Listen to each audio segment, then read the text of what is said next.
एक बार की बात है, एक छोटे से गांव में एक बच्चा था जिसका नाम राम था। राम बहुत चंचल और मजेदार था, लेकिन पढ़ाई में उसका मन नहीं लगता था। उसे खेलना और घूमना बहुत पसंद था, लेकिन उसकी माँ हमेशा उसे पढ़ाई करने के लिए कहती थी। एक दिन राम अपने दोस्तों के साथ खेल रहा था कि अचानक एक बूढ़ा आदमी उनके पास आया। वह आदमी एक विद्या के ज्ञाता थे।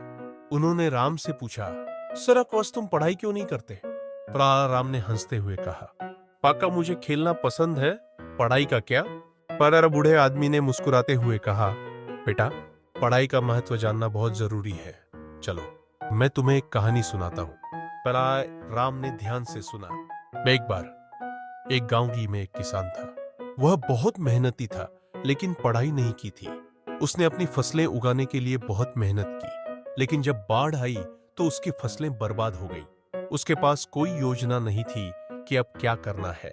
लेकिन उसके पड़ोसी जो पढ़े लिखे थे, उन्होंने उसे बताया कि कैसे बाढ़ से बचने के लिए उपाय किए जा सकते हैं। उन्होंने उसे नई तकनीकें सिखाई और अगले साल किसान ने बड़ी फसल उगाई। राम ने सोचा, मैं अगर किसान पढ़ाई करता तो उसे पहले से ही पता होता कि क्या करना है। पर बूढ़े आदमी ने कहा, हाँ बिल्कुल सही राम, पढ़ाई तुम्हें ज्ञान देती है जो जीवन में तुम्हारे काम आएगा। राम ने उस दिन ठान लिया कि वह पढ़ाई करेगा। उसने अपनी किताबों को खोला और अपने दोस्तों को भी पढ़ाई के लिए प्रेरित किया। धीरे धीरे राम ने कक्षा 1 से 5 तक की पढ़ाई में बहुत अच्छा किया। उसका ज्ञान बढ़ा और वह अपने गांव का सबसे बुद्धिमान बच्चा बन गया।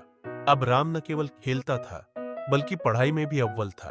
उसने अपने गांव के बच्चों को भी पढ़ाई का महत्व समझाया।